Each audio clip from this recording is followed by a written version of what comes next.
For those with good taste.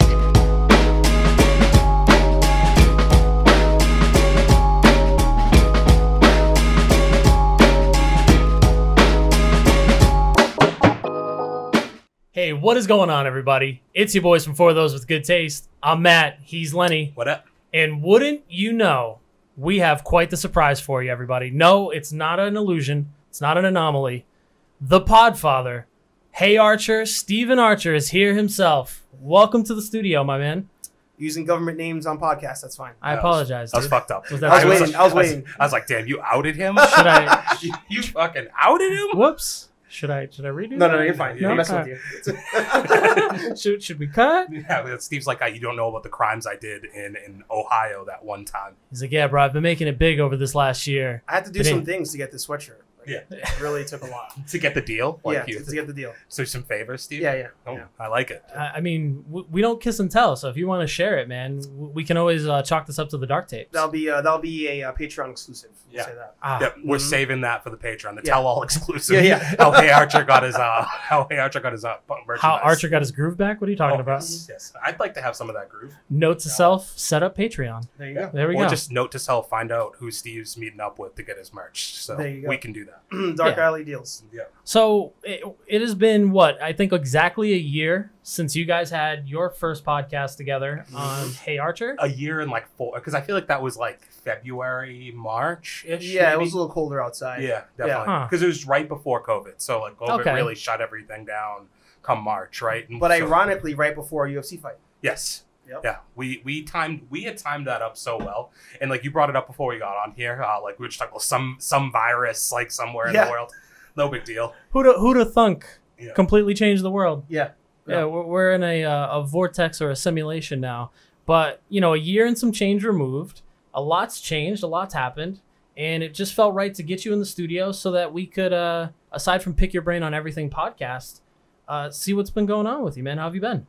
Good. And I just want to say, again, I'm impressed with the fact, like, you say studio, this is like a legit studio. Like, it's not just saying it in name. Like, there's a TV here, and they put, like, lights here, and there's soundproofing in here. Like, there's more that you're not seeing on the camera. He approves. So. I'm blushing. He approves. I'm blushing. The Podfather thing does make me laugh, because I actually have not released a podcast in a long time. It is. That's the biggest thing I've noticed with your stuff, and like, I love what you do because I love the live atmosphere of what you've done, and obviously that's what you've really like latched onto is the vlogging and the live content. But obviously, it did start with the idea of, and I do want to ask, are you going to go back to the Hey Archer of counting down to 0, or are we completely away from that? Yeah, so in case anybody has not checked out Hey Archer yet, the way that the podcast started, I was counting backwards from 200. And the goal was when I hit 0, I would be on the Joe Rogan podcast. So I have not slowed down the counting down because I don't think I'm any closer to Joe Rogan. It's literally been, I've been busy doing the other video and the other videos and content. I have not podcasted. I mean, why not boost your following before you decide to, bring all that to the Joe Rogan experience? It makes a lot of sense, You gotta brother. shoot your shot. I support you. And so you recently moved over to Twitch as well, right? And you're doing some stuff on that side. Is that directly because YouTube's the worst content library in the world and they shut you down for every single thing that you want to do? Pretty much that's what led to that, yeah. It fucking sucks, man. In case any of you have not checked out Hey Archer Live, every Thursdays. Thursday at 8 p.m., we essentially nerd out, we hang out, have some drinks, and it's turned into a really heavy, like, trailer reaction type of show. And it's funny, we'll watch new trailers and be perfectly fine.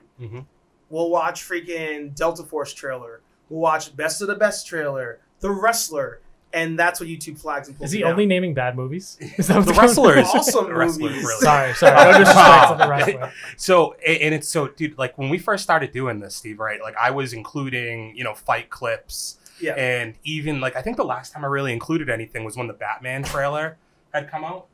Interesting. I have no idea. No, you're fine. So when the Batman trailer had come out, and I just remember, dude, like nothing is more frustrating than posting something on YouTube. You wait the 30 minutes for it to go up just to have it pop as being flagged. And you're like, okay, now it's not only do I have to pull it off YouTube, I have to go and figure out what they're flagging, and you might upload it again and they still flag you. And it's not even like they give you a checklist of, hey, ABC is why you're being flagged. Yeah. So just take this out and you'll be fine. It's like, no. You go ahead and guess we'll tell you that this can't be put up, but then if you take that out, we're just going to keep hitting you with more stuff that and you know can't what publish. else often doesn't make sense to me is like, you know, I watch a lot of reactors, like music reactors, things like that, and they can put entire albums up on some of these channels and not get flagged, and I just don't understand how the algorithm works. It essentially, the way that I've assumed it happens, if you're doing music, is you have to keep pausing so it's not going long enough. I saw it part of my... Dude, every episode I miss my mouth on a drink. It's fucking absurd. I drank like one drink. Yeah. That's hilarious. It didn't take long. That's the thing, is it usually, you know, it's like maybe 20, 30 minutes in. It was just a shine. There's a shine that was like going down. And I was like, I'm pretty sure I know what that is. Well, it's the same thing, like, I don't know if you guys drink Smart Water at all, but if you open a bottle of Smart Water, there's always water in the cap. Yeah. Like, always up to the very brim. Off. Nothing you can do to not get water on yourself. That's what I live. But so the music, I'm pretty sure the trick is that you just got to keep pausing it as the song's going, because it's not long enough of a clip where YouTube can grab it. I do think that a lot of those music reviewers, like, they get it's like a copyright claim, but not a strike. Yeah, so it's not pulled, they just can't monetize. Right. The original person gets monetization. I'm fine with that part. No, so because like at the end of the day, if you can draw, like, I mean, a lot of these reactors, like, dude, and I don't know if you look at it all on like YouTube for viewership, but it's nuts. Like, a person could be reacting for a month and go from 0 viewers to 20,000 in less than a month easily if they pick the right songs. The right thing. Because like certain audience, I'll use Eminem as the biggest example, is probably on YouTube like the easiest no secret there thing to blow up on, is people react to him really big on there, and it's like that branches out into Lil Dicky. Like, I've been watching a lot of Olivia Rodrigo shit on there, but it's like if you pick the right content, you can blow up huge. So it doesn't even really matter at that point if you're monetizing, because then you can switch to Patreon, because that's what a lot of them do. Is they grow 20,000 followers, they switch to Patreon and have people request whatever songs, and that's how they make their money, and it doesn't really matter about YouTube. I struggle with the Patreon thing sometimes, because I'm like, depending on, I feel like you got to be really big to make a decent change on Patreon. I understand what you think in there, but my only thought is, like, I have a wrestling podcast. The only Patreon I pay for is wrestling, right?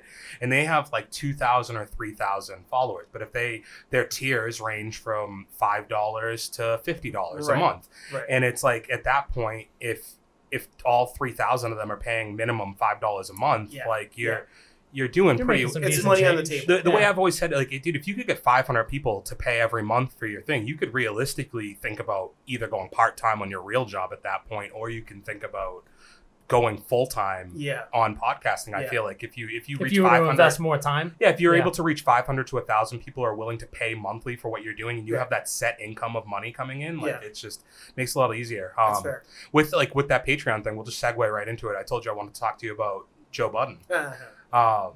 So obviously all the fallout about a month ago, the JBP broke up.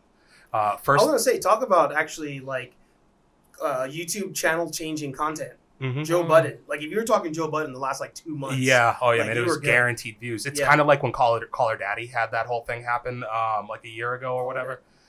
Joe Budden talked about it a bunch on his podcast too, but it's a Barstool podcast. The two girls, they just got one of them just got paid a huge bag from Spotify. Basically, the Joe Budden bag went to her. She's making like 60 million guaranteed a year on Spotify, and she just started a little over a year ago. Like, they blew up that quickly. So which side initially did you fall on, Joe Budden or Rory and Mal? Or you do love ACK though, so you're probably on that side. I'm completely biased because of academics. I hate academics. You love academics. But here's the thing: I only got into academics because of the issue, because of this like debate happening. All right. So, my only experience with academics prior to all this was the famous Migos sit down with Joe. Yeah. So that was my only experience. In listening to the podcast and even hearing random Joe Budden podcasts, because you put me on the Joe Budden podcast. First, I'll say I'm not like the biggest Joe Budden podcast fan. Like, I listened sporadically, but I wasn't like every week listening to 3 hours, 4 hours, whatever it was. Maybe the clips here and there. The clips, And what I felt, I guess the backstory to it, I always felt like there was this illusion of like they were in like these inner circles of music, the inner circles of New York City. They're tied into like the old school backpack rappers, like mentality, like well, because Maul legitimately is like in that like Yeah. not backpack rappers, but he's like old school Jay. Like I mean, he's yeah. related to Jay, and like Yeah. he grew up around Rockefeller and Yeah. all that stuff. Oh, Def yeah. Jam, like whatever. So that's the thing. You're always like, I think part of their allure was they would always be onto things that you didn't know about. Yeah. They can get into the rooms you can't get into. They can give you perspective on some of these beefs and Exactly. altercations that you just would never have. Yeah. They're just Exactly. linked in. So I mean, you're kind of watching it, and you're like, all right, here's the actual like wannabe rapper guy. Here are the two, well, not wannabe. He was a rapper, but like at the time, he's like, I'm retired. So you have the actual like veteran rapper guy, and then you have the two other people who are like inner circle that also said they were helping him like come up when he was trying to become a rapper. So I was like, all right, there's this whole like kind of thing there, but always seemed odd to me. Yeah. So then when all of this happened, and I was like, but you guys always talk about like getting your money and like getting what you're worth and all this stuff. And then when it finally blew up, Mhm. I was like, all right, well, yeah, you guys were bullshitting the whole time. Like that's now I question all of it. But who was bullshitting, Steve? Oh, everybody. You think all of them were bullshitting? As the kids would say, they were all cat. I Single one of them. I see. I tend to. I think that there's probably shades of gray in a lot of it, but I still think that Joe is the most vocal member. Right. Joe is the most pro-creator person in the media sphere at this Right. point, right? Right. And he was also the first person to, in some ways, screw his partners or diminish what they did and accomplished. You know what I mean? Like he was the first person to turn suit when he had the opportunity. It felt like, I would even point to post all of that. Yep. Moving all of his content off of YouTube. Right. All he's doing is clips on there now. Right. He's either behind a paywall on Patreon or he's partnered with fucking Facebook. Yeah. Like you didn't take the Spotify bag, which all three of them are still saying no regrets on not taking Spotify's money. Sure. I think they would have had to give up stuff they probably didn't want to give up to go, like the library or the catalog, stuff like that. I don't mind him skipping on Spotify because I feel like Joe Budden has been But very like Facebook, Steve? Well, here's the thing. He was right about Spotify, though. Hmm. Like, he was, like, Joe Budden was the Spotify podcaster before Joe Rogan was, before anybody was. Yeah, he was the first person. The first one. So I'm like, if Joe Budden's like, all right, I'm done over there. I gave them the money to sign all these other guys, basically. I'm a major part of that. Yeah. You know? And they were like, we're not making you partner or whatever he wanted. Mhm. Like, for him to go to Facebook, I'm like, okay, maybe there's something to the Facebook podcast thing. I don't know, man. Because, like, Facebook's what your aunt uses. Yes, like, you know what I mean? 100%. Like Facebook, it'd be one thing if it was like Twitter with the chat rooms or whatever it was that he was in bed with.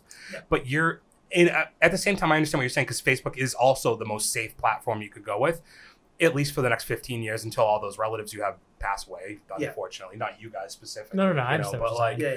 but like eventually the grandmothers and like your older relatives aren't going to be there and everybody else is going to be on Instagram and Twitter. Which Facebook but do you think that Facebook getting into the podcast game is their way of kind of branching away from being known as the old person social media? It's an attempt, but I mean, there's a ton of attempts that happen that aren't good. Didn't he just partner?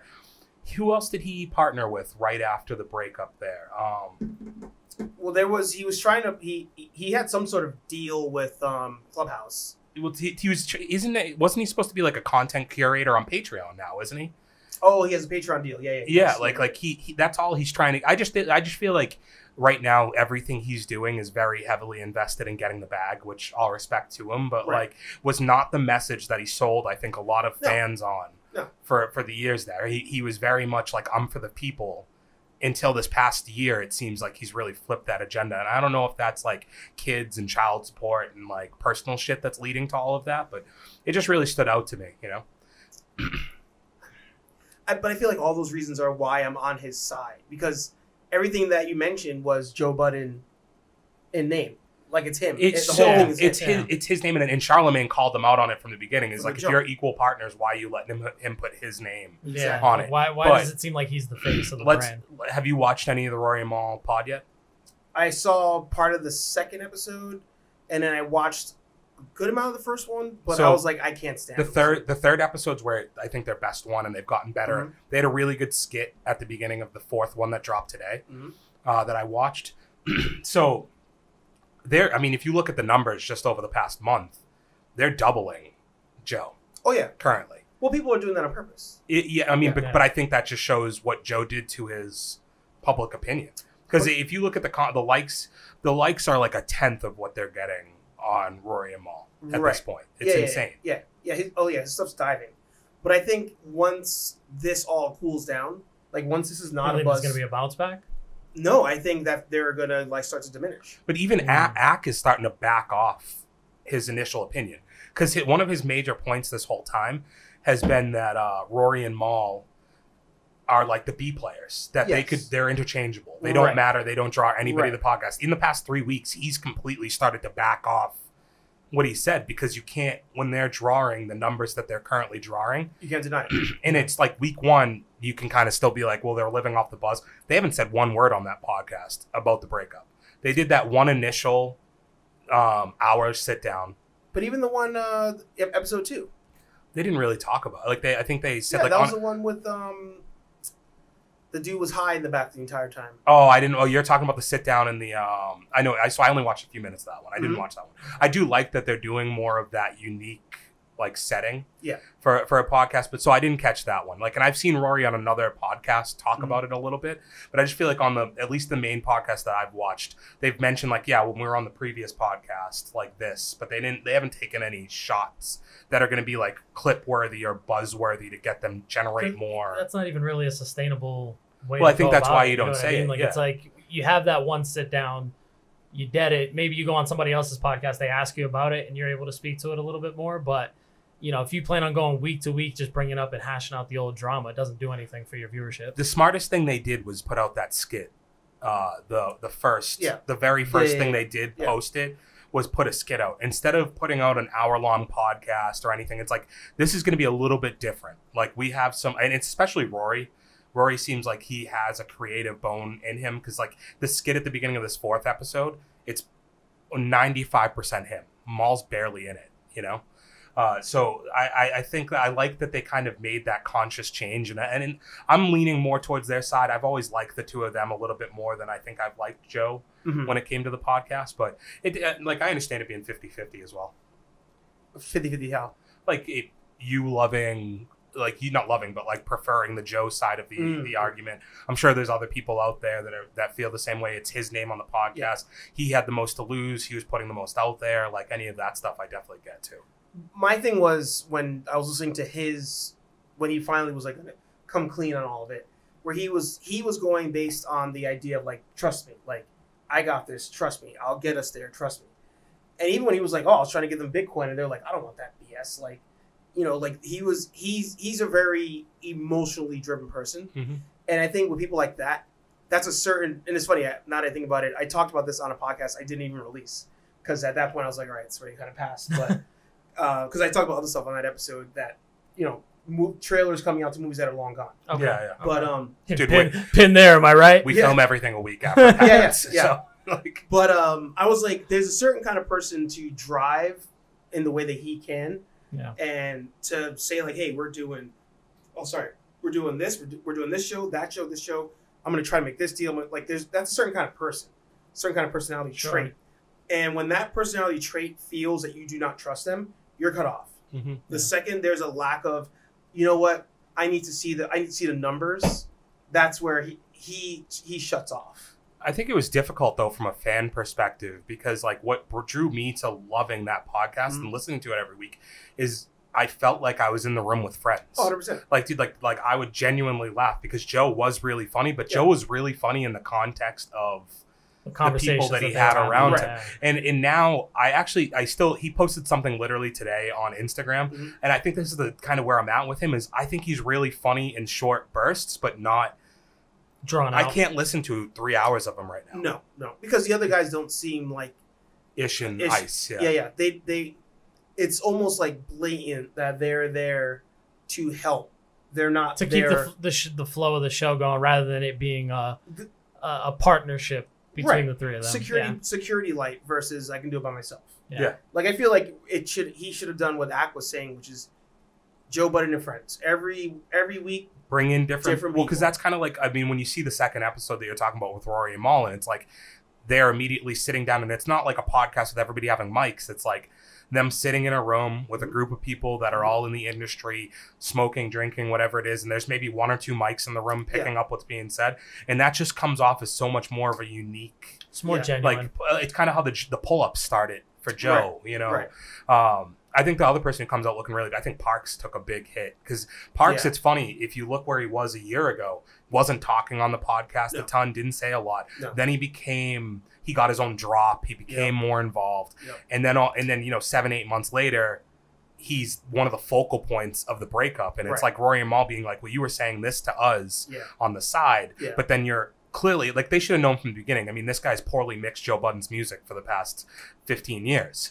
So, like, whose side was the guy who's been giving him money consistently for 15 years is the guy that's his livelihood. He just moved into a new house. He's getting married. Like, the guy who's literally provided for his family is on one side professionally, and then there's these two other guys who, I mean, you kind of have to know who's going to choose, but I still wouldn't trust him, even if I was Joe at this point, you know? You would, but, like, I would be kind of skeptical. So I'll pose a question to both of you then. Do you feel, because this is the thing that made me laugh the most, when Mal was like, I came to the show. The laundry detergent thing? No, that was funny too. But it was like when Mal was like, I came to the show and I brought a certain kind of swagger to the show, and also that he brought a crowd to the show. I thought that was all BS. He brings a certain swagger, and some people love and some people hate him. Like it's funny. A lot of people I talk to actually don't like him. Mal's my favorite person on the show, that's easily. But no, he didn't bring an audience. He brings a unique perspective because he can talk about something that none of them can, and it's the person that they idolize the most. Jay-Z. Yeah. Like he can talk about the inner workings of the music scene and his responsibility allegedly to being a part of all that. Yeah. And he can talk New York. I mean, that's the thing they joked about a lot is that like sometimes it became too New York centered a podcast. Yeah.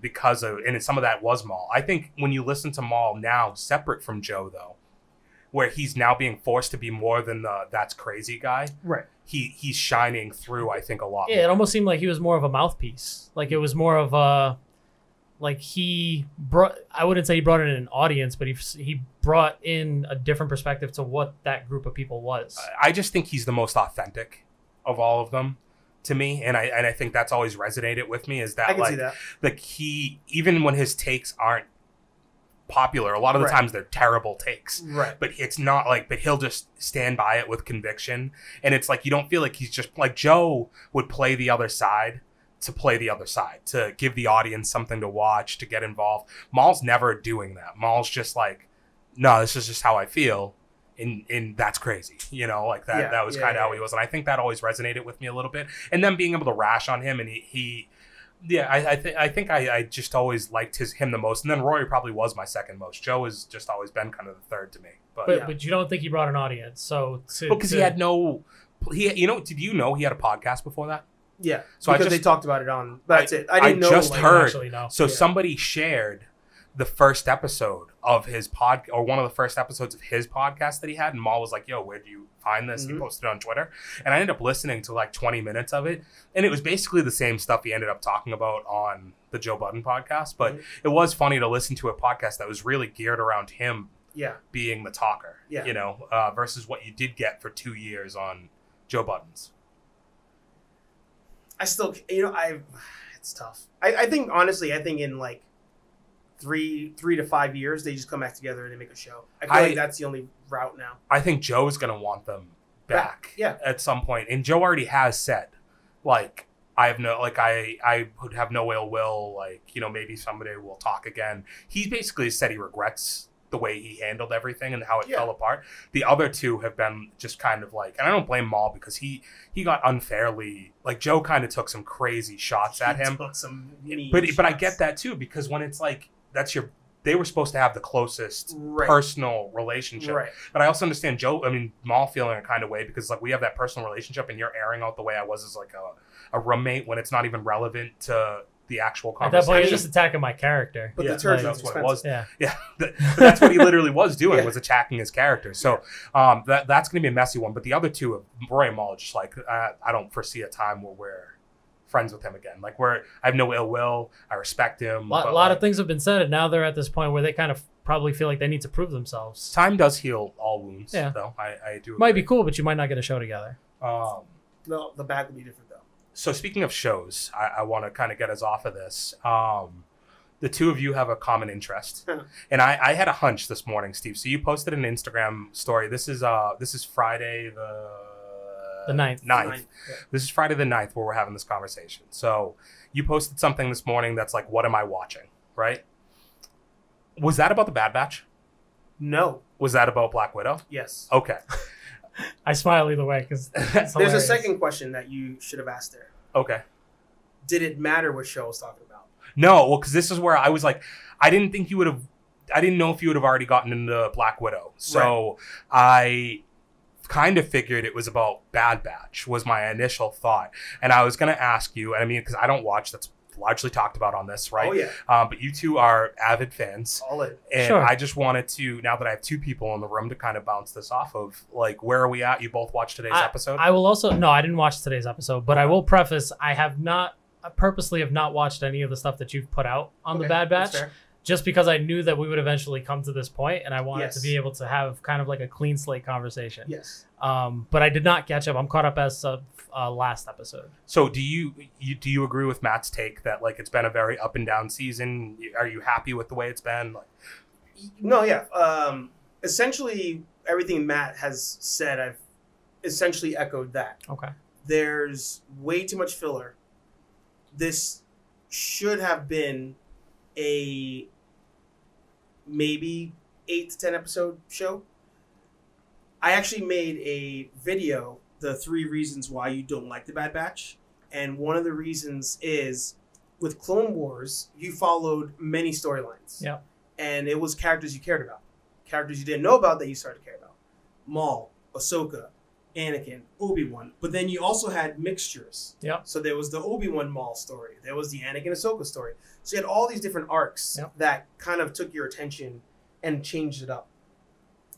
Having a Star Wars show following just these characters, like, what is it, 6?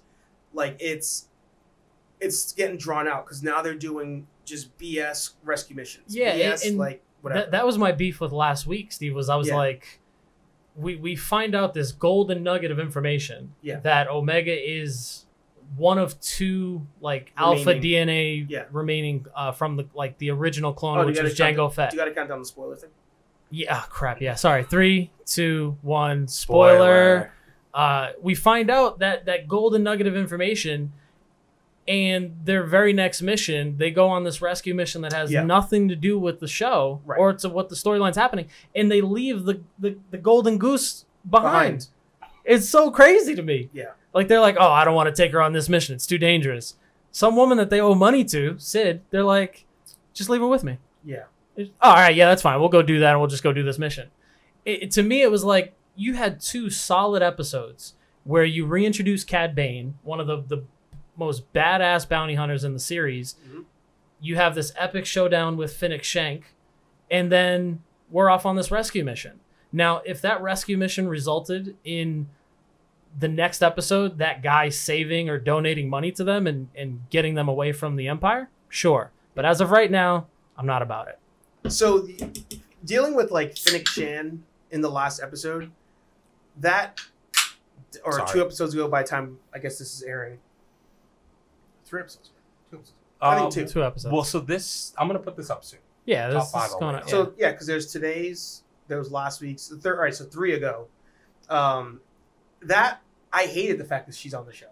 Because I was like, you just gave me The Mandalorian again. Yeah. Almost, like, verbatim. Like, you just copied my homework assignment. Yeah, copy it, but change it a little bit so you can't tell it's the same.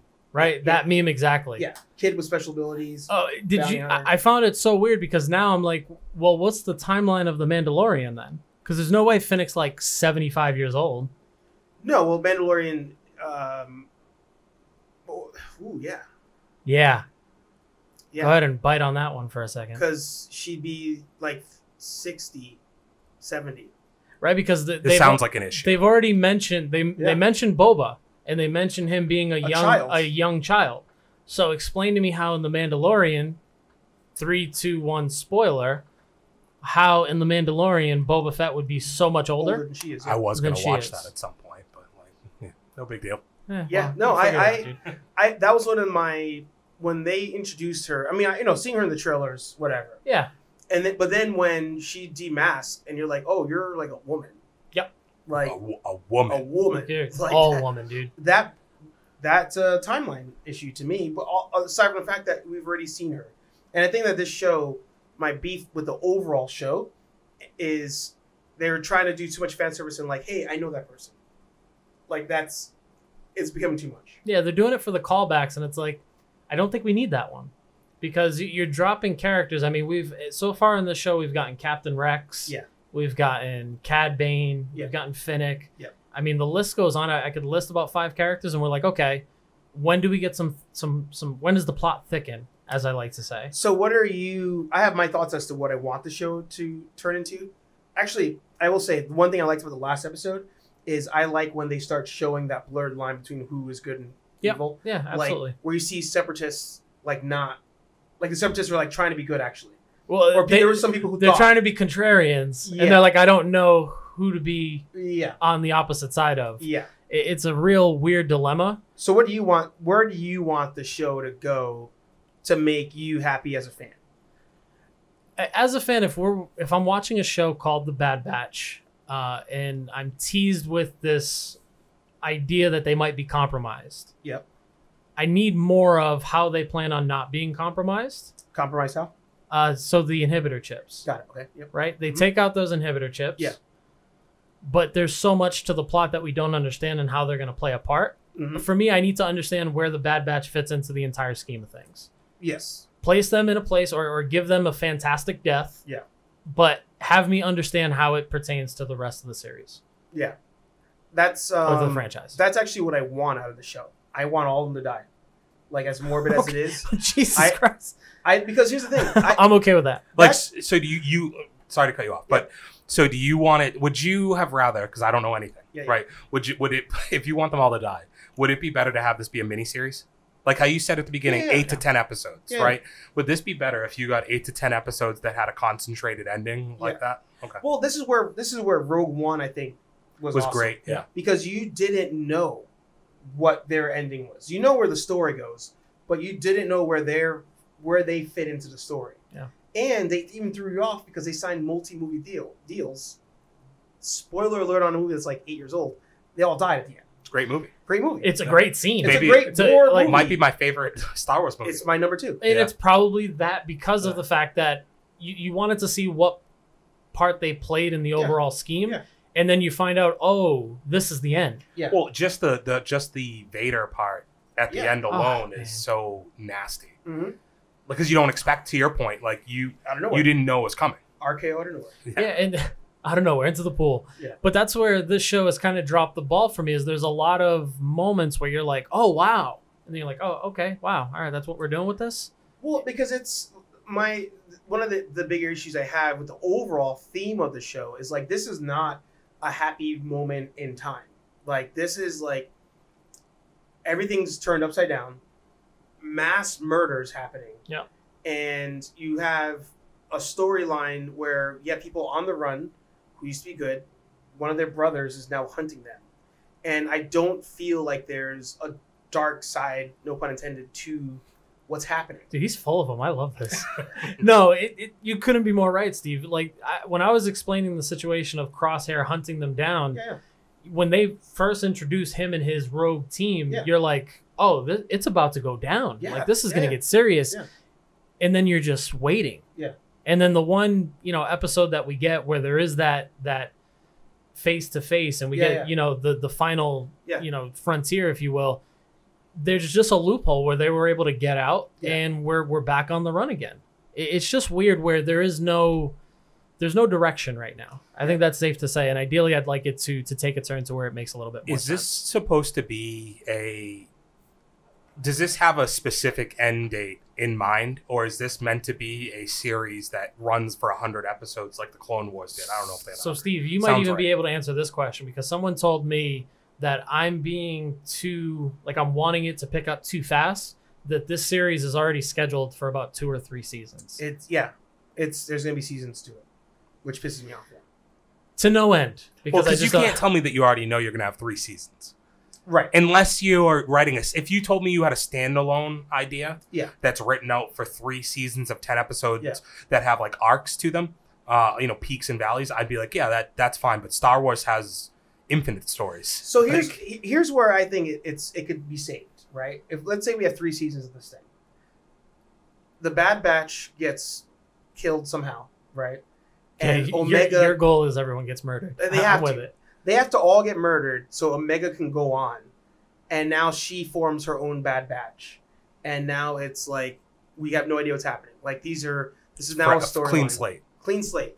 Okay. You have no idea what's going to happen because we've never seen Omega in anything. No. So why not just see what happens? Because now we have all that filler that was it 20 years between Revenge and New Hope. Like now you can fill that in. You can have her grow. She's a new character. She's young, so you can legit have it stage by stage. Two follow-up questions though. Can they do that like with a character that's not a part of any of it, and then if you're never gonna see her in any of the follow-up stuff, I don't even know who you're talking about, but just listening to what you're saying, right? Can you actually do that? So let me tell you the reason I think that a lot of us harp on that so much is because they've already done it. There's things they've already done successfully. It's like we want them to do it again.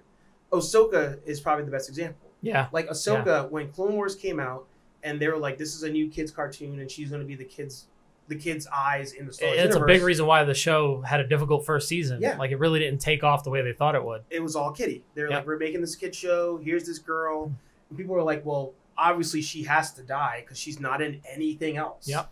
But yet she's Anakin's Padawan that again we've never heard of, and they pulled it off. They pulled it off where she's now in The Mandalorian. Spoiler alert on that, I guess, but.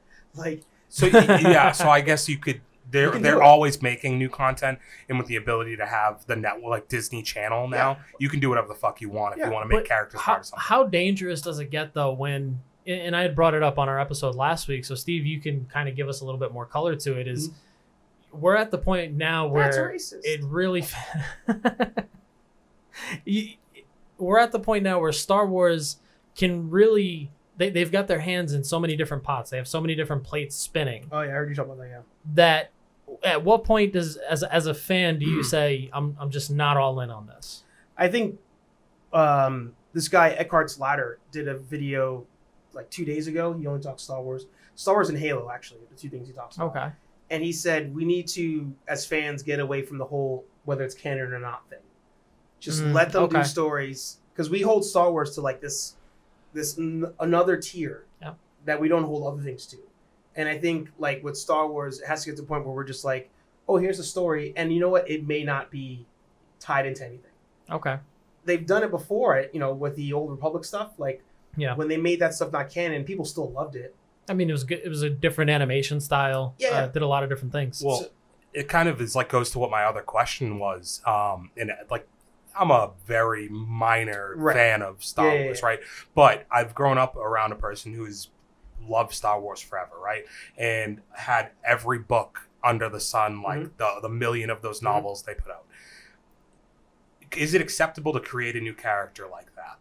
And then to pull inspiration or even direct storylines maybe from the millions of books that you have available to you about other characters maybe, but just pull are people going to be accepting of these solo singular tales of Star Wars? Well, that's the answer is yes, because again, they've done it, right? Yeah. So like even Admiral Thrawn in the Rebels series, he's a villain that was in the books. Yeah.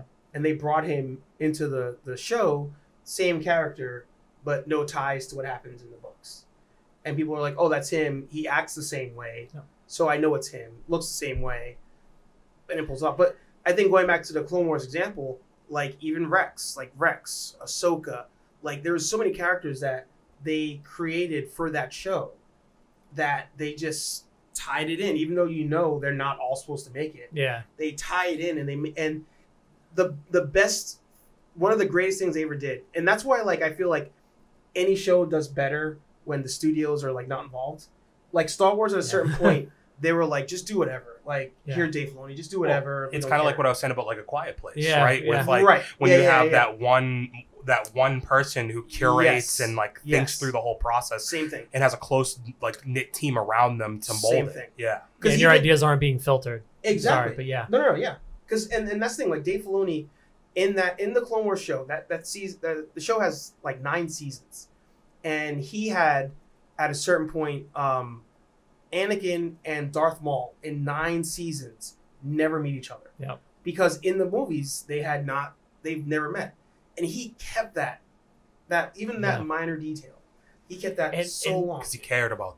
But what he was able to do with the storylines, and I've been known for saying this a lot, and it's something I didn't come up with. I stole it, but the Clone Wars show makes the first 3 prequels meant like edible. Like it makes it where you can stomach palatable. Yeah, sure. Yeah. You can stomach the idea of watching these 3 movies because of what this show has done to tie all of it together. And then there's characters from the books that they have never introduced, where now that Disney is on this scale where they're releasing a million different series, 10 different all this different stuff, they now are opening up the book of opening up the possibility of bringing back those characters or bringing those characters in a different form. Yeah. And it gets a little bit dicey, but at the same time, they've managed to Archer's point is they've managed to intertwine those characters and somehow make it make sense. Yeah.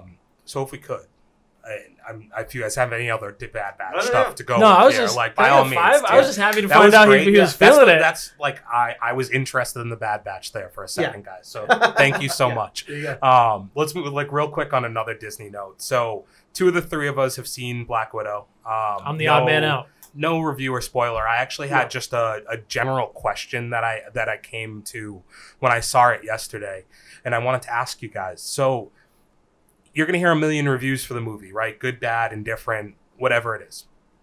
When you are grading this movie, when you are rating this movie, should you first view it as a standalone film in the quality it holds up and the entertainment it offers in its own right as a movie? Or are you, because of the gravitas and the franchise that it's involved with, right? So sick of you. Do you have to immediately set your expectation and your ranking in your opinion and your review of this movie to the expectation that the other 15 movies before it have set for you, 20, however many movies are in the MCU at this point. But I wanted to ask, it was like 36, dude. I looked it up. Because I think that's how you come to 2 different outlooks on this movie, right, Steve? I'll let you take that. Okay. I disagree. Okay. Because I think something that Marvel does very well is with the exception of the big like blockbuster movies, or to make it a wrestling reference, you have all these pay-per-views, but then you have like SummerSlam, the Big 4, you have WrestleMania. Yeah. Exactly. Yeah. So I feel like they manage. How you feel right now? You good? I'm cheesing. They bro. manage to every non-Big 4 like Marvel movie is pretty standalone. There'll be things in there that you're like, okay, that will be referenced here and there, but they're, for the most part, you can watch them as their own movie. Yeah. But the thing is, Steve, the other ones that are standalone are all very cookie cutter. I think is a major complaint that they get is once they figured out an Iron Man, a formula that worked. Correct. A lot of these standalones are rather formulaic in the way that they're put out there. Yeah, 100%. I would argue that a movie such as Black Widow follows sort of a different template because of where it takes place in the trajectory here of the overall universe, right? So it's like you're picking right up with a character, you know. You don't have to get the standard like having it, they're kind of down or they're kind of a dickhead or whatever it is, and then they like turn it around. You don't get that development. Yeah. So I think that a movie like this needs to be judged a little bit more on its own merit, because you're just picking right up with a character and you're kind of. Well, does that not make you judge it harder? So I'm on both sides, because I always go. The thing is, it's different about me. He goes both ways. Yes, I'm like a bisexual. Like a bisexual. The thing with me, like you're with me every week and you listen to us every week. You know this. Like I normally go in with a pretty open like expectation, or more than anybody I know to movies. Like I just go into them for what they are, entertainment value, and like if there's plot holes, depending on how bad they are, whatever. I think that I understand a person who goes in and is like the first person I talked to, I ran into a person I used to work with last night when I saw the movie.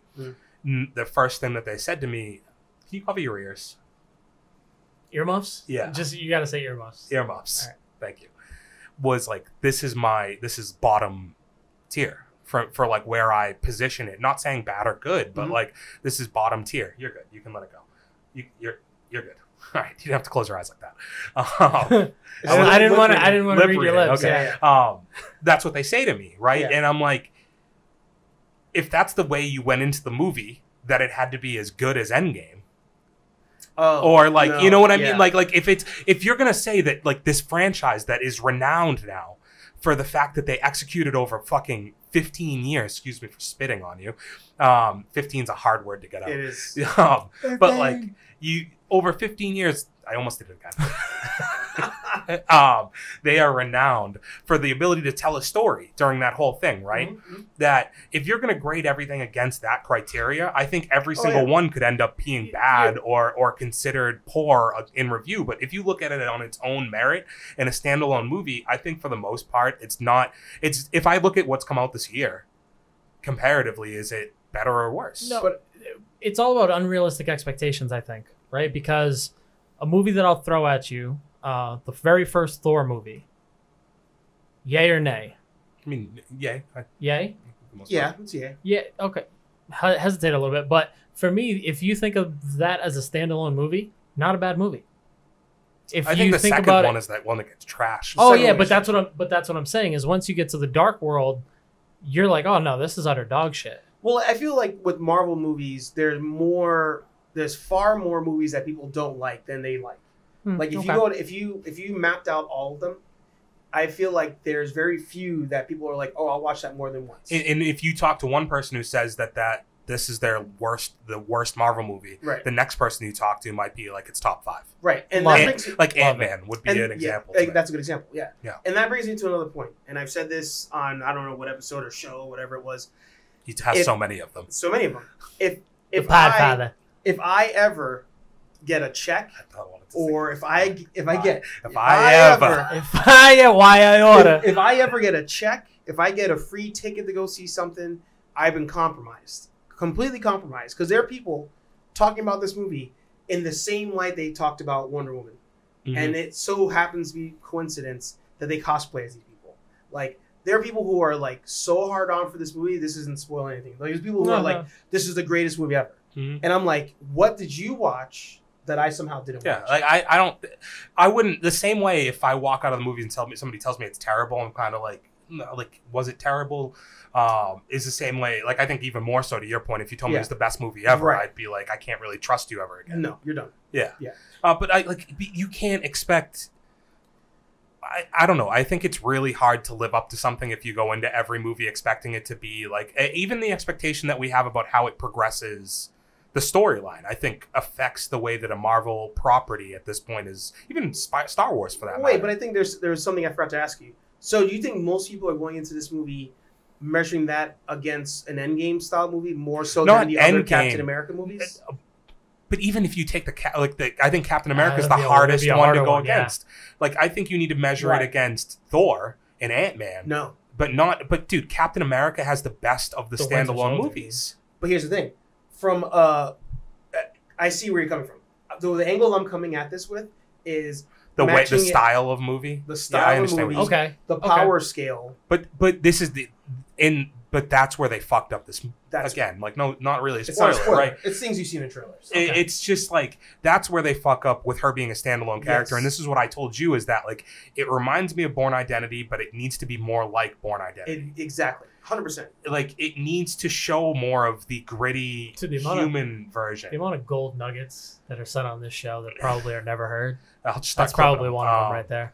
But you know, like I thought of John Wick when I saw this. Yeah. Like I just think all of the style that is so in right now lent itself to what this movie could have been. Yeah. And maybe they do miss the boat on some of it, but yeah, I just like I came away with it because I thought I came away feeling rather positive on it, whereas the people I was with, I got mixed, mostly on the opposite side of where I came from. I now scale things differently post C word, because I don't want to get pulled for saying that word. Cunt? No. Oh. Sorry, I leaned. There's the other word. I leaned into that. Now Sorry. YouTube like Go ahead. scans through for Okay. because then they'll put the safety thing at the bottom of it. Yep. Post C I word. hope it wasn't content. No. I just, I Damned scale if I things do. now on was it worth my time and my money? yeah. That's really where I come down to. And you went to the theater. You still have your pass thing. Yeah. So Dude, I'm on my third free movie. Dude, he's of the killing month. it. He's killing it right now. Yeah. I today was like, all right, I'm gonna. I get. You invested $30 in I this. invested That's a $30. whole other thing. I totally get that too. Yep. Yeah. Well, sorry. And I also took time out of my day. Yeah. Like I went out this morning, did my normal toy hunt. I came back. I told the lady friend, like, hey, well, What a life. I was about to hard. say I'm so fucking jealous No, right now. it's just so fun. Like, woke up, went on a toy hunt. Yeah, well, Dude, it's like that's like waking up and saying I went to search If I said that to a went 12-year-old, they'd be like, "This is the best day ever." Oh, yeah, for sure. went to look for treasure this morning. Like, by fucking the way, the same nerd thing. affiliated on YouTube, my toy Dude. hunting and vlog series. Check it We'll out. post a link 100% Yeah. check it out. somewhere over here. So, It's what we aspire to have in this room, Yeah. basically. but it's like, I'm like, all right, I'm gonna wake up at 7, start my hunt to get home to be able to watch this movie, to hang out with my girlfriend, to then come here and do this. Like that 2 hours, that 2 hours and 15 minutes I spent watching that movie. Is it worth that 2 hours and 15 minutes But when I have other things I could do? What you just described to me, though, is why like that $30 movie idea is not that terrible to me, though, because it's like Correct. the same way for you, where I think that for me it doesn't really make a ton of sense, Right. right? It wouldn't make sense for me to spend $30 on a movie. For one, I love going to the movies, but for two, just financially it would get expensive. But for a person who has a significant other or a kid at home or whatever the fuck it is, Or both. that is like it's a production to even go out and To do even go. anything. Yeah, 100%, right. Yeah. It's like I get the $30 because either way you were going to spend $30. Oh, on that and they know that. Like that's Yeah. how they get you. yeah, because they could have set that at $20. Yeah. But Disney knows that like most of the people who are going to watch this are people who had 2 people going to it to But begin they with. also know that it's not a good movie. I don't know. Dude, I have my set rules. It's included in my 2-minute review when it comes out. I say it. I've said it before Wonder Woman. I said it before Mortal Kombat. I say it before this movie. When they start releasing clips of a movie that doesn't need... So movies like this, if we're going to list them, I consider them blockbusters. Yeah, well, and Movies that don't need any advertising. I said this didn't need a trailer. It didn't need a trailer. I literally was like, this would be fine to not release a trailer for. Rise of Skywalker. Shang-Chi is the same thing. Yeah. Is So that you don't the name need of it. that People are No, gonna... you did a good job. I was trying to think of a movie because I felt left out. I was like, Shang-Chi. Yeah. Yeah. Totally. Got They're it. Endgame. Any There we go. Marvel movie, you don't need 15 different trailers. It's going to set the record featurettes. when it comes Yeah. out. Yeah. Especially this one because of the circumstance. Yeah. You could have left it at whatever we got a year ago Yeah. and never showed me anything. And you delayed the movie a whole Mhm. year. Yeah. So I'm like, you're hiding something that you're trying to Hiding in like. plain sight. At some point, Steve, we're gonna have an actual real conversation. Like we're having a real conversation, but I mean one Well, where yeah. like because I would love to really get into the nitty gritty of this course. one. So there is a question that I'd like to ask Steve, and we've talked about it a little bit on here, and I feel like it's come to the point where we've maybe listed our favorites already and bashed others. But in a world where we were stuck at home for a year and we won't use the terrible C word, did you find yourself kind of pitting subscription services against each other, and which ones do you think are coming out on top? I did not. But I did put my if I had to put money down on somebody who would come on top, it was HBO. Yeah. Okay. I thought HBO would be the one to come out on top. Disney had the benefit of the bundling. That was their only saving grace to me. Yeah. Mhm. But I don't know many people who have the Disney service that use it outside of Star Wars. Star Wars or Marvel, right? Yeah. The same Like- way ESPN, people using it outside of UFC, I feel like that's very small. Which this has been my gripe with Disney in general is like unless you're super nostalgic, which I do have friends that are like, no, Yeah, I yeah. still watch like Darkwing Duck or Yeah. something. I totally and I have no problem with it, right? Yeah. Like I'm not throwing shade, but like He threw that a shade. shouldn't necessarily be all that you're set up Money's to be. going, yeah. But I say that at the same time, I think that like Paramount is one of the best values to pay for. And what do they really have outside of It's all nostalgia, dude. outside of the Mark Wahlberg Infinite movie? Yep. Yeah. They haven't really had anything either. It's funny. So the girlfriend and I actually have Paramount Mhm. because of Star Trek Discovery. Yeah. That's the People only love thing it. I watch. People on love But it. see, I don't know that's if it's great where- or not, but It really does beg the question, like, are you going to be a successful network with your own original content? TV shows are something because I want to watch on Paramount. Like Clarice is something that like I haven't gotten around to, and I think it might not be getting a second season, which is kind of a bummer. But I was interested in that idea because I like the Hannibal series. So this is what I was kind of. I think we talked about it this past episode Spoiler alert on that. On Clarice? Yeah. No, the Hannibal series? No, we're good. Okay. That's not even... it's funny. I didn't even think about it, but I should have. It's good, though. Yeah. One of the things that like we talked about last week is that I think the stuff that works the best on streaming is TV series based on that are rebooted. Like, if you reboot a TV series, you've got to go directly to a streaming service. Yeah. You can't go to week to week TV because people aren't going to wait week to week on your recreated idea, but they'll binge it out in a day or two. I think, a la Riverdale. Why? What did you guys think? Who do you think won that streaming war? I mean, I would tend to agree with you. I mean, HBO just signing. Well, we think HBO won, but how much money did they spend? I don't actually know how much they paid for a year of blockbusters going directly to them with no paywall. I mean, Titans is going to break the bank for them. I mean, everybody and their mom's going to watch Titans. Yeah, I have to imagine. That's the thing is like with HBO Max, it's the type of content that they have. Like on here, we've talked about how much we love South Park, right? Like being able to watch all that. Why are you giving me that look? Like you don't like South Park? No, I love South. Shit. I love South. So like South Park, when we're looking at, some of the movies and the original content that they have. But then I told Lenny, I was like, dude, they have Crunchyroll on there. Yeah. Like if you subscribe to HBO Max, you get all of the Crunchyroll content, which if you're an anime freak, it's all there. That's all you need. Yeah. The problem is like Netflix has taught me that no streaming service is profitable. So it's like it really comes down to it's all liquid. It's all just being able to say I have X amount of subscribers. So I have to imagine for this year that HBO's investment is worth it. But a year from now, when they no longer have the rights to every single movie that immediately comes out to go to their network.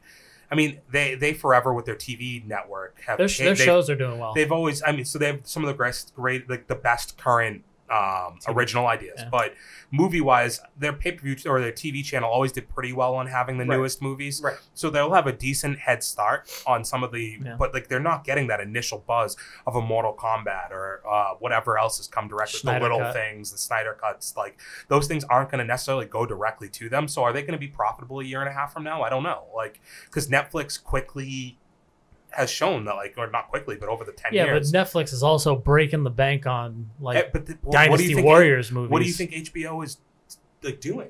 No, I hear that, man. But if you've watched, the Snyder Cut wasn't cheap.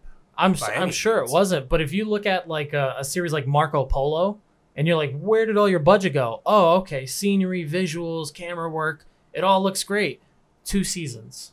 And you wasted all that money. No, that's fair. So I understand the whole concept of, like, X amount of dollars to make whatever show or movie or whatever, but then you think about, like, all right, Lenny, what's an average budget for, like, Bad Boys? Probably between 100 and 200, somewhere in there. I'd have to. Bad Boys is probably in the 100 to 150 range, I'd imagine. Yeah. If we had to guess, right, how many people do you think have a Netflix subscription? I mean, we wouldn't even have to guess. If Matt was better at the internet, I'd tell him to just look it up, but he's not good at it. So I'm going to try. Netflix subscription, it's got to, I mean, what you have to figure you can share a lot. It's got to be 5, 10, maybe more than that, right? Like 20 million, 30 million. And then you said Bad Boys is how much? 120 million. Yeah. So, like, if you're like, all right, we're going to take. But that's. You ready for it? I mean, it's more than what I thought. As of first quarter 2021, so as of March. Is this domestic or international? This is worldwide. Okay, 207 million. Okay. And average at $15 a membership. Yeah. Right. It's a lot of money. But dude, like, but Steve, that 110 is now stretched across a bunch of other bad TV shows, to Matt's point, and like a lot of bad investments that, like, the most successful things week by week on Netflix are movies that came out in the movie theaters like 3 years ago. It's like Liam Neeson, X, Y, or Z that came out. Like right now, it's Ice Road. That's like last week, it was The Commuter. It could, know. But that's where they'll just cut the check after, right? It's like, all right, hey, I need you to front me $50 million to make this movie. I'll give you right now 25, and I guarantee you over the next year, you'll get the other 25. I just think that they invest, and we spend so much time bashing Netflix, but like they invest a lot, like Charlize Theron, the old guard or whatever. Like how much money, that's supposed to be a franchise. They invest money into it. 6 on Underground. You invest a ton of money into that. It's just like there's a lot of big names that they have paid out. You think you could do one more? I mean, I was gonna say The Witcher, but I never watched it. I literally had another one in mind, and it's just not coming. The Five Bloods. I mean, dude, like. Well, I was gonna go with All that right, Adam Sandler movie. Well, and I wasn't going to use Western him. one. I wasn't going to use that because they have an overall deal for like every movie he puts out, and I think generally that's been a pretty good agreement that they've had with him. Except for the part where he doesn't put good movies out. Well, no, he doesn't put any good movies out, but I feel like he has a set fan base that it was worth it for them. You're not going to sit in my chair and bash Adam Sandler. No, nothing on Netflix has been good. No, I know. I just can't have. What about that Jennifer Aniston murder mystery movie? Was that any good? Didn't even know that existed. Didn't know that existed. Which one are you talking about? I think it might just be called Murder Mystery. I haven't seen it. No. Chalk it up. He hasn't made good movies, but I'm not just going to sit here and let you slander his good name. Good movie, not a Netflix movie. Not a Netflix and not a Happy Gilmore. No, that's very true. Yeah. No, I mean, and that's why I didn't use it. But I think generally his is a little different because it's like a whole multi-movie catalog thing that he's doing there. Recently saw The Wedding Singer. Might be my favorite Adam Sandler movie. It might have become one of my favorite Adam Sandler movies. Take it easy, man. That's a top 5 in and of itself. You're right. I can't think of one other one. But either way, they're all expensive. Right? I do have another one. Chris Hemsworth, The Extraction. Okay. That's a good one. They're all big-name actors. They're all meant to be franchises, I'm pretty sure. But I don't know that any of them were successful enough to actually get a franchise off the ground. Nope, not one. So even the stuff that is successful, Stranger Things, like they can't be consistent in the way they release it. I just don't like. They're a company that they're always going to have money because they're the OG like streaming service. There's a consistency to them. I still watch Dawson's Creek. Like there's just I was going to say take it easy with how much you're bashing them, okay, buddy? Like because there's a lot of old shit that you're still watching on there that you also. That's what they're there for, though. It's like that's where it goes back to what I said. Their most successful stuff isn't the stuff they're spending a ton of money on. No. It's the stuff that they're buying after the fact. It's like it's dusting off this 2011 movie that only I saw when it came out, and then all of a sudden people are like, I'll read in articles. It's like this 2011 movie from Chris Hemsworth is like taking off on Netflix, and I'm like, fuck, you guys all just found this out? Like, god damn it. Yeah, I mean I agree. But everybody's doing that same concept too. Like. They all have. That's because but this goes back to my point, Steve. No streaming services are profitable. Yeah. I don't think any of them are. Disney doesn't Disney's going to be profitable because they have the bundle. They're drawing eyes to all 3 packages. I don't think. I think they of all of the ones that we listed, I think they're the only ones that probably can never be profitable because it costs a lot for all those. It costs a lot for all that stuff. It costs a lot to make the stuff, and I bet you they're taking money out of the Disney pocket to get National Geographic to continue to run. Well, National Geographic's coming out with their own app, so it's branching from Disney. No, it's already an app. Yeah, I know, but like all of because Disney had all of their exclusive content. Anytime they came out with a new documentary, anything like that, so they're gonna pull away from that. I'm pretty sure that goes directly to the national because they updated it. I tell you, so it'd be interesting. If you want to laugh, I have a Discovery Plus account. I can get down with that. Yeah, I mean, like, did you think it was a Star Trek Discovery app when you signed up for it? The lady and I are hard into 90 Day Fiance. And all the other I kind of Love Island. I knew about your infatuation. I did not see Love Island. Oh, okay. Romantic TV shows or finding love TV shows. Yeah. You're going down a dangerous road, my friend. I hope you come out unscathed. I love the show. I think Disney, to your point though, they're going to have trouble because they're paying for all that stuff. But at the same time, do you think long term, because they have Marvel Studios, Star Wars is going to have their own studios, they're not paying for the space that they're shooting these things in? A lot of that stuff's already paid for at this point that they're shooting this stuff on, right? So that cuts a major segment of cost out on a $200. Like now, when you have $150 million budget, you can put that towards a lot of other things because you already have a lot of the hardware paid for. You know what I mean? Well, from an animated, like their movies, they've had like 2 categories where they have some premiere access and then they have some that just come out for free. Like Luca, free to watch as soon as it comes out. But if you were to watch Raya and the Last Dragon, that just became free like last month, right? It's when you talk about like a sustainability, it's like if they're supplementing their paid content with stuff that you can get right on the draw. I mean, you and I have talked about having Loki release on a Wednesday sounds crazy, but it's also kind of hitting a market where people aren't really watching anything on a Wednesday, right? It's not taking up the Grey's Anatomy Thursday slot. But they're not running ads either, so that's where they're not making back some of that money. Yeah, no, Okay. you're right. You're banking on what it draws for eyes.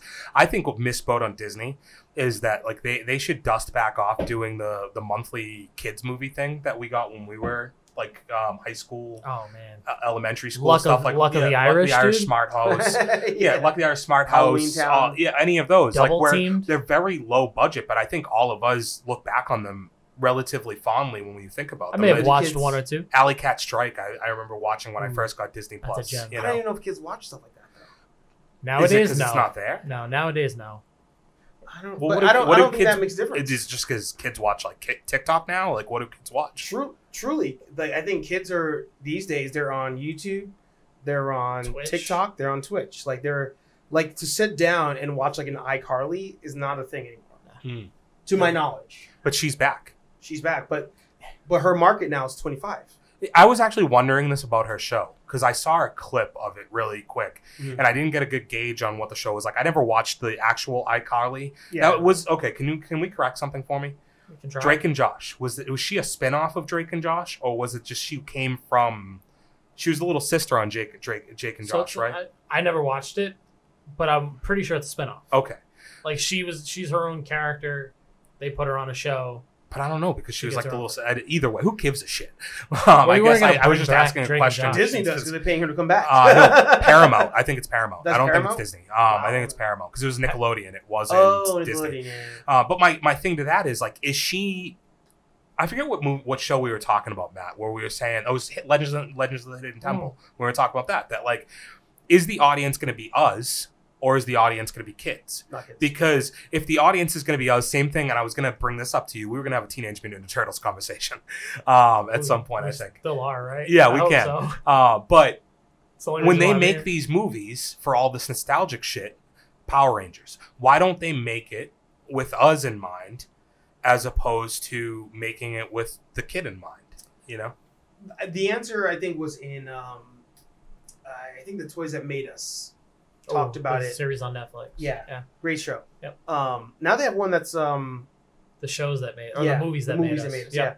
So the idea is essentially, I already got you, right? Like if Three Ninjas comes out with a remake, or I'm going to like, still pay for it. Where do I you're sign? in. Yeah. You're already in. But we got to still get the new kids in, so that way when those kids are now older, they're watching the next thing. Like it's that almost reoccurring. But then what makes it better? The idea that like Seth Rogen's going to write Teenage Mutant Ninja Turtles, but he's going to write it from the perspective of us, not from the perspective of what a kid is. Right, but that's I where think that's where it gets difficult. Right? Yeah, but that's where the studios mess up because the studios still owe their souls to the toy companies, and the toy companies are going to be like, you still need to make toys that we can sell. So this movie better be geared to kids in some That's why sort Yeah, of Batman- that's why Batman Batman can't go can eat down box. on Catwoman. Yeah. Okay. Yeah. But at what point? That's also why Joel Schumacher took forever Okay. because Tim Burton made the first two too dark, and they were like, I can't sell toys on this stuff. Okay. Which makes sense. They could have sold the Batmobile for that, right? No. But parents, when parents saw Batman Returns in theaters, they were like, we're leaving. Especially like, I mean, Penguin It's a bites. dark Penguin movie, was literally nuts. bites the dude's face. Penguin Yeah. was fucking weird. And they were like, you can't Danny do DeVito's this. weird. Yeah, they're like, you can't do this. Well, I mean, anymore. even I'm blanking on her name, Michelle Pfeiffer. Catwoman, When she's Catwoman, they throw her out of the window. Yeah, like yeah. it's a pretty dark movie, but it's crazy to think that like you can change gears. Yeah. Right. You'll change gears, and then you're gearing it towards a specific audience. But if Seth Rogen is writing it for our perspective, would he take into account that he would want children watching it also? But that's where going full circle. Yeah. That's where I feel, and this was one of my early videos, like one of the shittiest videos I ever made, why Teenage Mutant Ninja Turtles, the original 1990 movie, is the best movie ever made. Okay. Because that movie can grab kids and parents, and it both are fine with it. Okay. Because you have the kids who are like, oh, the turtles, blah, blah, blah. Then you have the parents who are like, oh, I know what it's like to like want your kids to do well, and how will the kids go on without you? Then you also have the perspective of like, the dad was sitting there like, I'm sitting here to watch these turtles jump around. What the hell's going on? Casey Jones. What is what, a turtle? Like, so you have like all these different characters in the movie that play different people watching the movie. You're covering all your bases. Yeah, and I'm like, this is the best movie ever. So I think Seth Rogen, can he do it? Yes. But do I think the studios are too involved? Yeah, and that's going to ruin it because 1990s Ninja Turtles was a throwaway movie. They were like, just make it, whatever. And the director, who I can't think of the name of now, was like, all right, for martial arts, I got to go to Golden Harvest to like get them involved. And I want Jim Henson to do the puppeteering. And they're like, yeah, whatever. He's like, all right, cool, I'm going to do it my way. Made the best movie. And they watched the movie and said it sucked. The theaters watched the movie and said, you just tanked us. And sure enough. It's a good movie. But, like, you keep talking about it like it doesn't kind of suck. It does not suck. Like, in any way, dude, shape, or form. I love Teenage Mutant Ninja Turtles. Comment section. Oh, like, Yeah, you gotta hit us in the comments. Let us know how you feel about the original love Teenage Mutant Ninja Turtles, right? I videotaped all of the animated shit when I was a little kid, but like, you can't watch that movie and be like, it's the, I don't know, like the action's not great. Like it's all so campy, Steve. They got people in those suits. Do you know that I love camp. Like I love campy shit. I just told you that Dominic fucking Purcell movie looked kind of good. Like yeah, we're not gonna acknowledge that, dude. We're not watching Red Blood Dawn. I love camp, but I just can't like sit there and be like, it's like we were talking about watching Idle Hands for 3, 2, 1 spoiler, right? Yeah. Like that movie is so campy and ridiculous, but I love it. Like it's a good movie, but it's still not a great movie. Like it's not like that's my thing with Teenage Mutant Ninja Turtles. It has I love like you set up a lot of really good. You keep saying it. You set up a lot of really good straw men like that were hard to fight that I could see like with no other context. If you've never seen the movie, you've sold it as a really logical, great piece of work. But if you've seen the movie, it doesn't play out like that. I don't see like. And by the third one, they go in time to Japan. I'm not talking about the other ones. That's the thing. Because that's when the studios jumped in. They jumped in when they were like, oh, this is this is a terrible movie. We got to jump in and save this shit. Yeah, we need Vanilla Ice because he's going to bring in some more people. Go Ninja, go Ninja, go. Yeah. Sorry. The second movie was so rushed. Like that. The second movie was the equivalent of like Iron Man 2. Now, some people love TMNT 2 because that was their intro. Mm-hmm. But if you were introed in the original one's so much darker and like more mature. I always remember the beginning of the second one, like in my head, the best. The mall fight, I think the mall fight and the kid delivering the pizza, right? Like that always sticks in my head a lot. Jr. Surf Ninjas. Yes, sir. You want to talk camp? Surf Ninjas. there we go. But this leads me to my actual conversation I wanted to have with you, Steve. So you, a few weeks ago, were upset that I said that I potentially think the new Teenage Mutant Ninja Turtle movies are better than the original ones. Oh, yeah. And like, there's a little bit of like tongue-in-cheek to my statement. Bro, so he has been saying some outrageous shit and then just waiting for a reaction. So I couldn't tell whether or not he was being serious. But I still kind of like... I like April better being Megan Fox. I like where your head's on both of those. Yeah, both would be acceptable as April O'Neil in my mind. For eye candy, I like my Casey Jones better being. But that's because you're a mark Stephen for Amell. Arrow. That doesn't count. Hey man, hey, call a spade a spade. It is what it is. But I still think it might be better. Do I think it's funny that everybody who played a turtle in that movie hated it? Yeah, that was pretty good. They all hate it. Yeah. They still do interviews talking about hating it. It just hit me. I know why he likes the new ones better. Sheamus is in it. WWE reference. Here we go. It's everything that you love in real time. I don't like Michael Bay, but like I thought it was okay. Michael Bay. Did you not mind the Transformers movies? I like the first one, and I like the okay. third one. I don't like the second at all. Revenge of the Fallen? Yeah, I don't like it. No, it's okay. It's really long and just kind of, it's all just a bunch of dick jokes from the two little. Yeah. I thought you liked those movies. That's why you would like the TMNT. No, I mean, if I was gonna go Michael Bay, it's like Bad Boys would be the easiest Michael Bay. But like, no, Transformers, not Avengers. Transformers because the first one's pretty good. For some reason nobody likes the third one, but I do. I'm okay with the third one. Dark of the Moon. And then the Mark Wahlberg stuff is just Mark Wahlberg. You know, it's him being Mark Wahlberg, yelling a lot, and like he's somehow a science teacher who doesn't have a mustache. So like in the, I am a mark for any time heroes and main characters show weakness or cannot win or lose or whatever. And in the last two movies, the last two Turtle movies, I was like, things are gods. Yeah, they're Especially in the just first too one. powerful. But they are.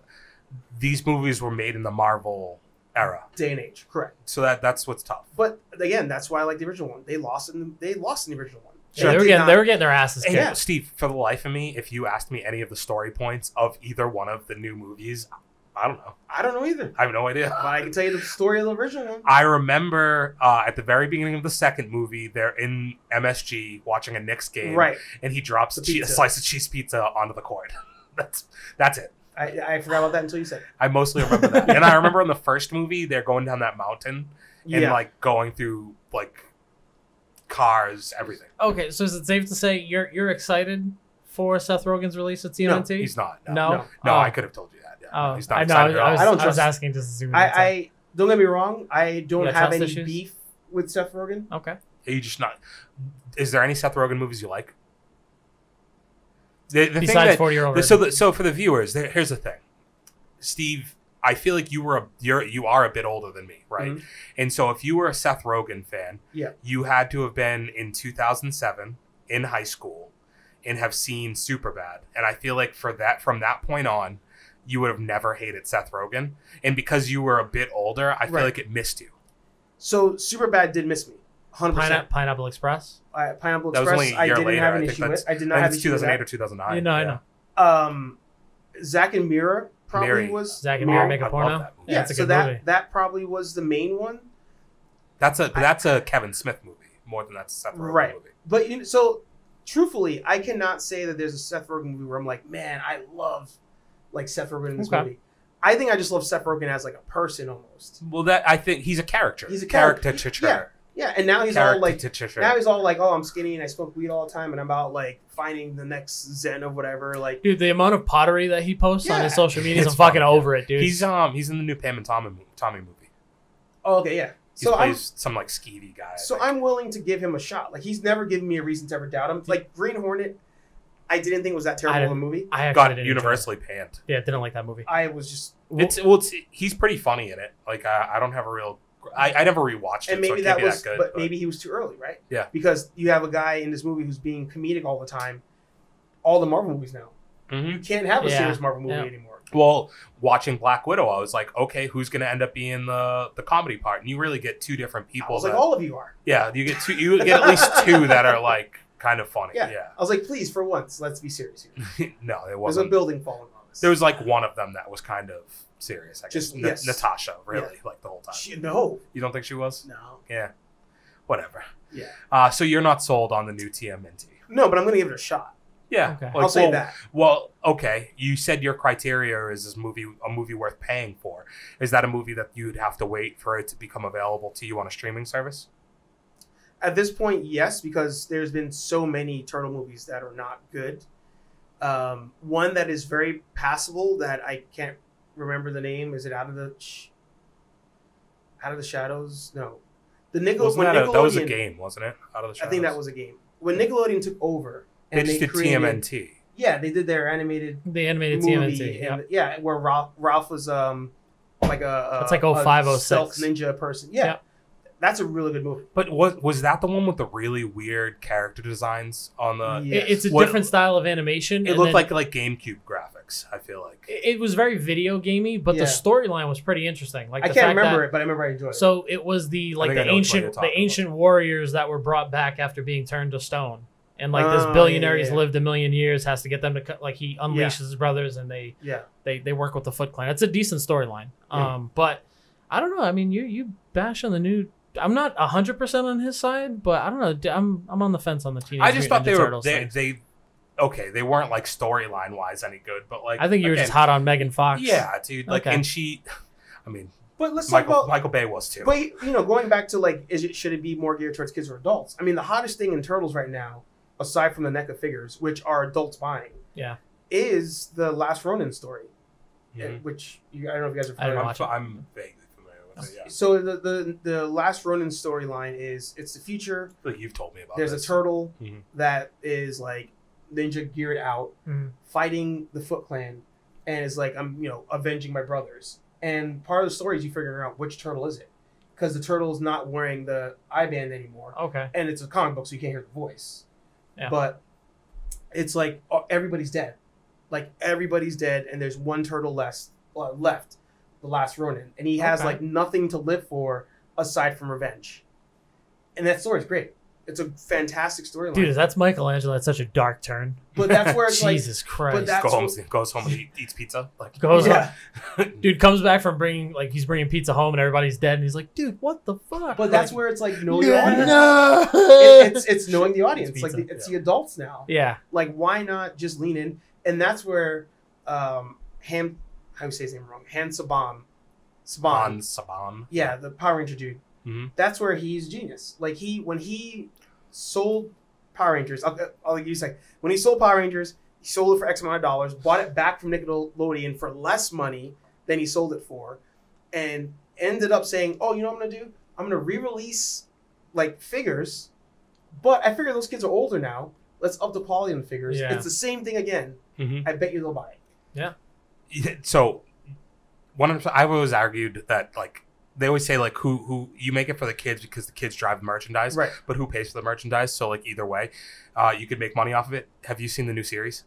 This will be our last topic because we do kind of have to get out of here. I know about it. So 2 days ago, I watched about an episode and a half of the new series. Beast Morphers?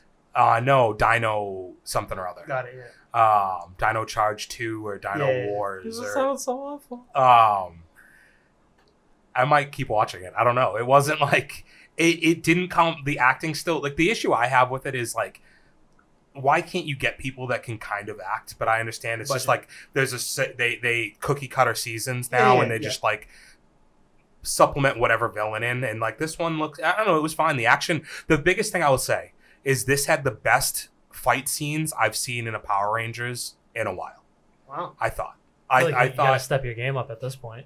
I mean, because they've all been mostly bad, right? In the past few seasons, like past 5-7 years. They've also, I think this is the first season they ran out of content to steal from Japan. Oh, okay, so they have to do it on their own. So they're doing it all. Gotta go original. So this one, there's a news reporter who works for like a gossip magazine type thing who would rather investigate like haunted shit. And she goes to investigate these haunted dino ruins that are like literally just look like dinosaurs in the woods because like. Yeah. Why make it clever? Nobody ever discovered it. Yeah, why? Well, so like it's like a known thing. It's like nobody questions like how fucking dumb this is. Yeah. But then she gets there and there's like a mother and a son who are also like investigating it with all these machines. And all of a sudden, some guy shows up who's the villain, and attacks them. And they blow a hole in the ground and it like unlocks the morphers for the two kids. And there's only 3 Power Rangers. They'll eventually be exactly. Like, but so one of them is a guy who's been in the ground for like 50 million years. The black guy. Yeah. Red Ranger, Yeah, he's been in the ground for like 50 million years, basically. So there we are. That's where we're at. That's a real charged storyline right there. Yeah. I wish it was better. Actually. What is this showing on? Netflix. Okay. I think they have all of the Netflix content. They took away a bunch of Power Rangers though for some reason. Like they took away Zeo and some other ones that which would be the ones that I would. The ones you'd want to watch. I'd rather watch. I mean, I just recently watched up to the Green Ranger saga again. Mm-hmm. Probably during the pandemic, somewhat during the pandemic. So, and I still enjoyed it for the most part. I mean, the acting's not great, and like the fight scenes are up until whatever, like the turn of the White Ranger is like it's a decent show. Yeah, and I would watch Zeo because I've always told you like I love the Gold Ranger, but I every once in a while, every few years, I find myself because they launch new series every year, and I find myself like on Netflix and it's like new episodes. Like, why not see where this franchise that I loved growing up? I'm the asshole who adds it to my list and just never sees it again. I'm just like, I'd want to watch this, and it's gone. But why don't we kind of wrap her up there? You think? Yeah, I think at this point, I feel like we've talked Archer Zero off at this point. Mm-hmm. Why don't you important things to me? Yeah, why don't you tell the people what you've got going on and where they can find you? Yeah, so Hey Archer Live is every Thursday, 8 p.m. Over on youtube.com/HeyArcher. On that channel, we also do all sorts of nerdy things, so 2-minute reviews, unboxings, stuff like that. Mm-hmm. But then there's the affiliated channel with all the nerd stuff, so Nerd Affiliated on YouTube. That is a different kind of nerd stuff. That's more vlog series. Treasure hunts. Yes. It was vlogging around photography, and then like taking pictures of action figures kind of came into play. And now it's like a toy hunting kind of thing. So I try to like encompass all of that together. And dare I say, it might be one of your favorite communities that you're involved in. Yes. Currently, I'm getting the vibe just from an outside perspective. Strongest community at the moment. Yeah. Which is awesome, man. Mm-hmm. Like, because I see you. I mean, you're always like probably one of the best people I know about like giving love to whoever you love as far as content is concerned. And like, I've definitely ended up following a couple people. I wish I could think of some of the names right now that I've ended up following because of just you reposting them. So I can tell you're really loving that. But. Yeah, it's pretty incredible, man, that you're into all these different avenues. And you know, we joke around about calling you the Podfather, but you have legit guided us every step of the way and really been a huge supporter of us. So to get you in here, to get the seal of approval on the studio was definitely a good feeling. It's great to have you in here. We can always appreciate everything that you do for us. But what else do you have coming out that maybe the people can look forward to that you feel comfortable releasing? Nothing in particular, unless it's something that I did. You said you filmed a review for Black Widow? Black Widow, yeah. So that'll be coming out. I don't know if it'll be out by the time this comes out, but this will probably drop on, I'd imagine Sunday is when I'm going to put it out.